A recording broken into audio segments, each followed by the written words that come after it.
महमूद का मतलब होता है विशाल, यानी कि जो चीज बहुत ही बड़ा हो, विशाल हो, ह्यूज हो, उसे कहते हैं महमूद।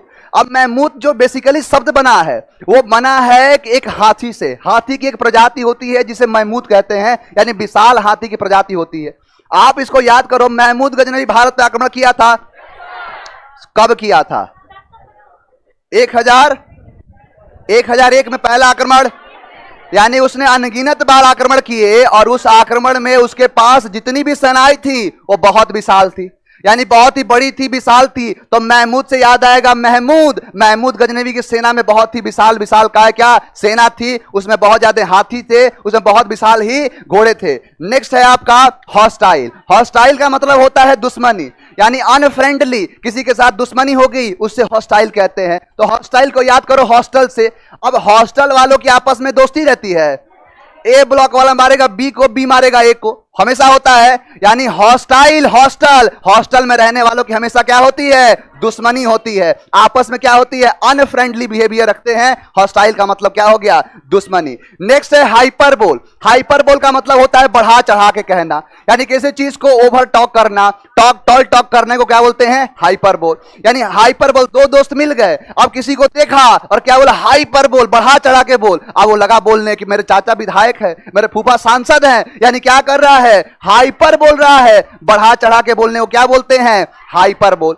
नेक्स्ट है आपका, नेक्स्ट है मेटिकुलस। मेटिकुलस का मतलब होता है सतर्क या सावधान, यानी जो सतर्क हो, सावधान हो, केयरफुल हो, उसे मेटिकुलस कहते हैं। मेटिकुलस को याद करो, मिट्टी का कलश। मेटिकुलस, मिट्टी का कलश, यानी मिट्टी का कलश जब भी लेके आते हैं क्या होना पड़ता है?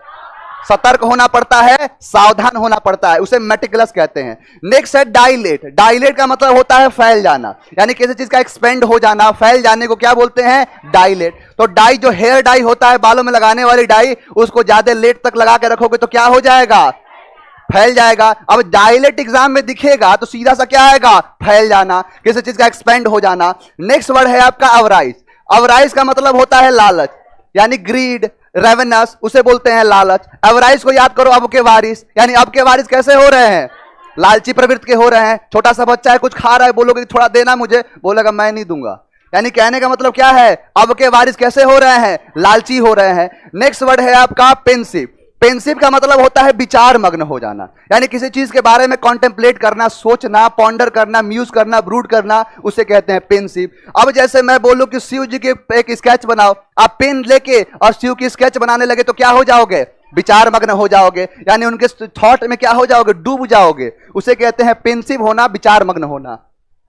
नेक्स्ट है आपका लूसिडिटी। लूसिडिटी का मतलब होता है स्पष्टता, यानी किसी चीज को क्लियर बात करने को लूसिडिटी कहते हैं। लूसिड बिहेवियर है आपका, यानी क्लियर बात करता है, उसे कहते हैं लूसिडिटी। लूसिडिटी को याद करो लूसी दीदी से, कि लूसी दीदी कैसी बातें करती हैं?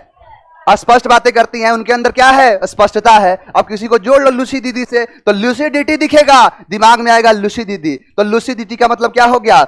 स्पष्टता। नेक्स्ट है आपका बेस्टॉर्ड। बेस्टवेड का मतलब होता है, बेस्टॉर्ड का मतलब होता है धन अर्पण करना, यानी किसी चीज को अर्पण करने को क्या बोलते हैं? जैसे कोई लोग पैसा दे देते हैं, धन दे देते हैं। जैसे कि आपने पढ़ा होगा, इस्लाम के बारे में पढ़ा होगा कि इस्लाम के अंदर कुछ पिलर्स बनाए गए हैं, यानी कि there are 5 pillars to believe in Islam. पढ़ा है आपने? यानी पहला पिलर कहता है बिलीव इन कलमा, यानी कलमा पर एतबार का मतलब क्या है? ला इलाहा इल्लल्लाह मुहम्मदुर रसूलुल्लाह, अल्लाह एक है, इनके जैसा दूसरा कोई नहीं है, हजरत मोहम्मद साहब इनके आखिरी रसूल है। ऐसे कुछ पवित्र शब्द बनाए गए। दूसरा शब्द कहता है कि एक सच्चा मुसलमान दिन में 5 बार नमाज पढ़ेगा। तीसरा पिलर कहता है कि एक जो सच्चा मुसलमान होगा रमजान के महीने में रोजा रखेगा। चौथा पिलर कहता है कि एक सच्चा मुसलमान अपनी सारी कमाई का 1/40 हिस्सा, कितना हो गया? 2.5% दान करेगा, जिसे कहा गया है जकात। तो जकात को ही कहते हैं बेस्टॉर्ड। इसके बाद 5वां पिलर कहता है कि जकात करने के बाद अपनी सारी चिंताओं से मुक्त होकर हज की यात्रा करेगा, इसे ही कहते हैं बेस्टॉर्ड। बेस्टॉर्ड का मतलब होता है धन को अर्पण करना, किसी को देना। अब याद करो, बेस्ट लगा है, इधर वेड लगा है, यानी सबसे बेस्ट दिन क्या होता है? बेस्ट वेड, यानी वेडनेसडे का सबसे बेस्ट होता है क्या करने के लिए? धन अर्पण करने के लिए। अब देखो, अब आपको जितना भी शब्द कराया, इसके बाद है स्टबर्न। स्टबर्न का मतलब होता है जिद्दी। स्टबर्न का मतलब होता है ढीठ, यानी जिद्दी है, ढीठ है, उसे स्टबर्न कहते हैं। अब स्टबर्न को याद करो डिस्टर्बन, यानी जब से ये बॉर्न हुआ है तब से सभी को डिस्टर्ब करता है, क्योंकि क्या है? ये जिद्दी है, ढीठ है। अब ये जो तरीका है, इस तरीके से सारे वर्ड अगर याद हो गए हो तो आप खुद ही आंसर दे दोगे। बताओ महमूद का मतलब क्या होगा? विशाल। नेक्स्ट है हॉस्टाइल। आपस में हॉस्टल वालों की क्या रहती है? दुश्मनी रहती है। हाइपरबोल, बढ़ा चढ़ा कर कहना। मेटिकुलस, सावधान सतर्क। डाइलेट, फैल जाना। एवराइज, लालची। पेंसिव, विचार मग्न हो जाना। ल्यूसिडिटी, स्पष्टता, क्लियर। बेस्टर्ड, धन को अर्पण करना। स्टबर्न, जिद्दी हो गया, ढीठ हो गया। अब ये जो तरीका है, इस तरीके से आपको हो सकता है कि आप पहली बार पढ़ रहे हो तो जल्दी ये आपको हजम नहीं हो रहा होगा। धीरे धीरे जब ऐसी आदत बन जाएगी आपको कि आप खुद लिंक करना सीख जाओगे। क्योंकि रीजन क्या है कि सिनोनिम्स हमसे याद ही नहीं होता है। और एग्जाम का आप डेटा निकाल के देख लो, रिसर्च करो थोड़ा सा। धीरे धीरे क्या कर रहा है कि यहां पर जैसे इंग्लिश के अंदर सिनोनिम्स एंटोनिम्स यानी वोकैब के सेक्शन को बढ़ा रहा है और ग्रामर के सेक्शन को गिरा रहा है। यानी दो चीज पे ज्यादा फोकस करता जा रहा है। एक है ग्रामर यानी कि नॉन ग्रामर, जैसे PQRS, कॉम्प्रीहेंशन, ऐसे पार्ट को पूछ रहा है, और दूसरे साइड से वोकैब को बढ़ा रहा है। ऐसे ऐसे वर्ड्स यूज कर रहा है जो समझ में ही नहीं आ रहा है। हो रहा है कि नहीं? आप रिसर्च करो, देखो। यानी कहने का मतलब ये अपने आप में बहुत ही इंपॉर्टेंट है, इसको छोड़ नहीं सकते हैं।